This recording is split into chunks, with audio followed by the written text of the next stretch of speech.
If you're anything like me, you spent all of last summer falling way too deep into the golf YouTube rabbit hole. But once you started playing, you had three realizations.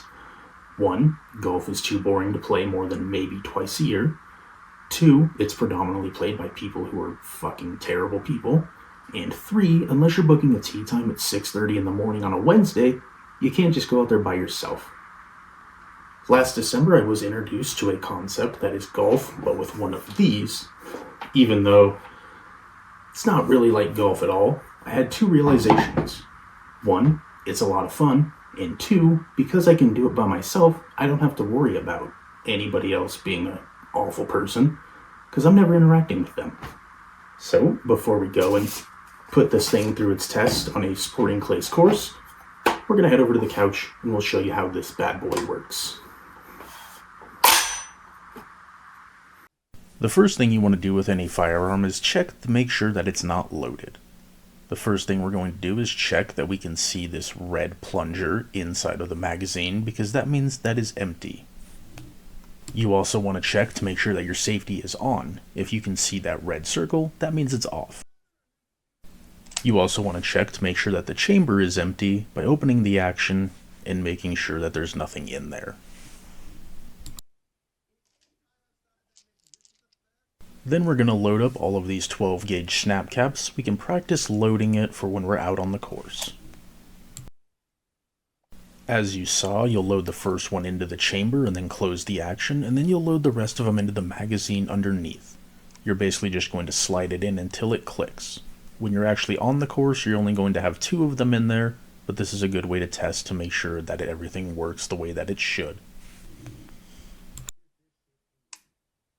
Obviously, when you're using a real round, it'll cycle automatically, but when you're using snap caps, you have to cycle the action manually. This is a good thing to know how to do in case you have any issues with the ammo not ejecting or jamming or anything like that.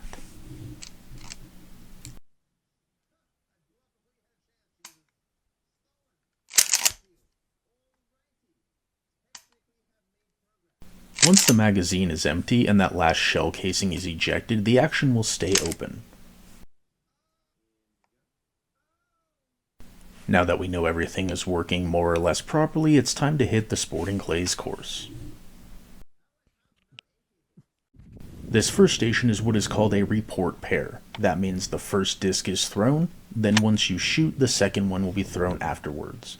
Since I'm controlling both of them, I have the ability to send them whenever I want.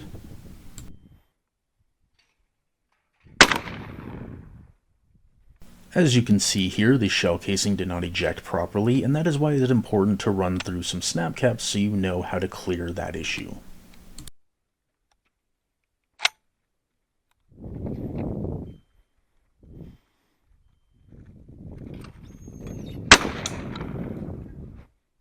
As you can see, I'm hitting the button to send each of the clays on their own. However, later I did discover a way for it to send the second one automatically.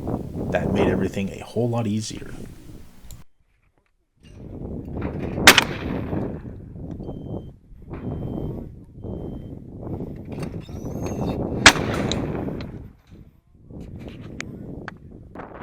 This next station is what is called a true pair, which means both of the discs are sent at the same time.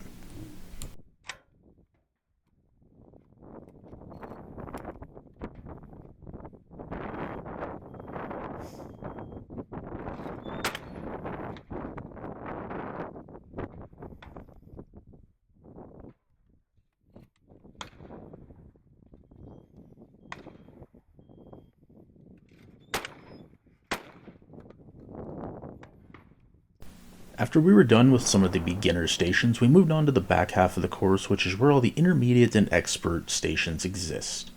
This one right here was a little bit difficult because not only are the clays thrown from way up there, they're also moving away from you.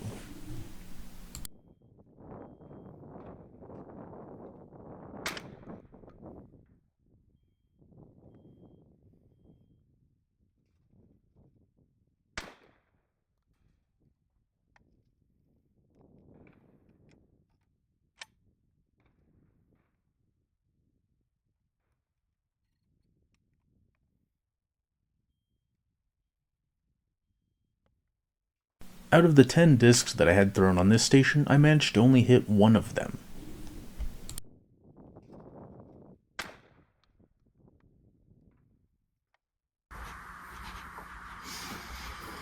Ooh, you pretty girl. Are you?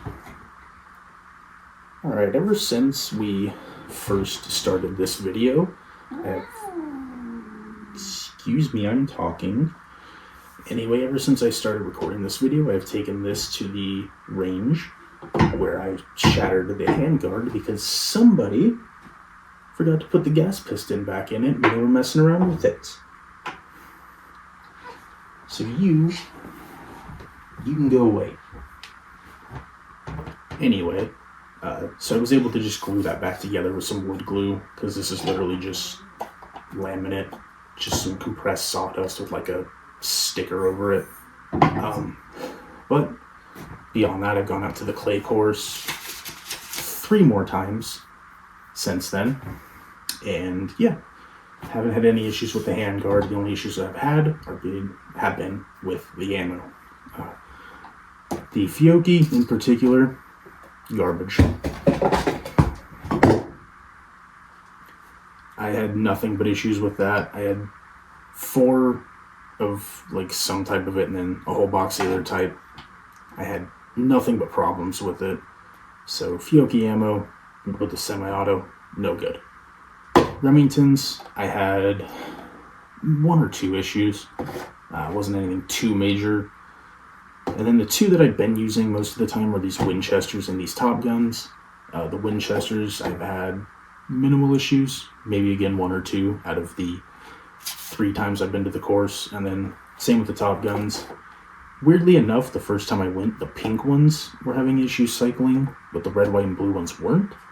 I don't know if that's a metaphor or something, but it's kind of weird. But even still, last time I went, I had about three times where it didn't eject properly. And then we have these Flyer BMPs. There were only 10 of them. I had no issues with them, so who's to say? Anyway, so that's our ammo. Now we'll get on to the main event, I guess. The GFORCE Arms GF-1 Semi-Automatic Shotgun. This was $295, I believe 96 cents, somewhere around there. So a little under $300. And we'll give it a review score. My review system is going to be a yes, absolutely, a sure, but, and then more information, or just an outright no, and do this instead. And for this, I was originally going to go with the sure and then give like examples of other things you could do, but quite frankly, just thinking about it, I would have to say no. I really can't recommend it, because if you are getting it for sporting clays for about $150 more, you can just get a proper over-under, and then you don't have to worry about ammo cycling or anything. You don't have to worry about your gas piston not being in, so you shatter the handguard or anything like that. You just put 1, 2, close it, 1, 2, it'll fire every time you need it to. So if you are doing sporting clays, that's a way better option. A lot of people on like r/claybusters will tell you that a budget shotgun will be around $700 to $1,500, which I don't get that. So personally, I would just get that $453 one and just use that to learn about your hold point, your break point, and then just spend the rest of the money on ammo and getting out there and practicing. So for clay shooting, like I said, would not recommend this. Just spend the other $150 on a actual over-under, so then you're not worrying about cycling issues. And then on the other hand, if you are getting it for something like home defense, you can just buy a pump action for $126. You don't even need to look at something like this. You can just buy one of those, like I said, $125, $126, buy a couple boxes of slugs, take it to the range, make sure it works, make sure you know how to use it. Just buy a box of ammo, and then hope you never have to. So that's pretty much all I can say about this. there's really not any use case that I can think of where you would need 6 rounds to be up in here for the semi-auto function.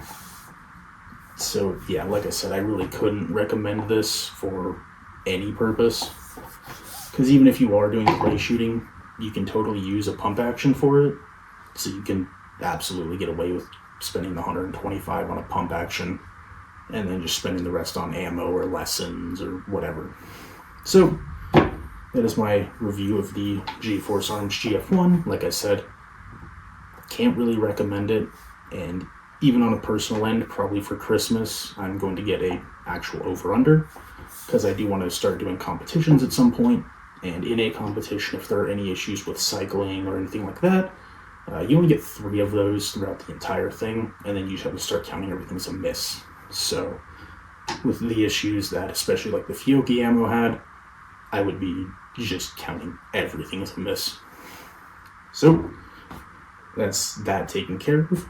Up next on the schedule, we're going to be making a Japanese tonkatsu curry pizza. Anytime you get to mess around with pizza, it's always a good time. Anytime you get to bust out the Coco Ichibanya, it's an even better time.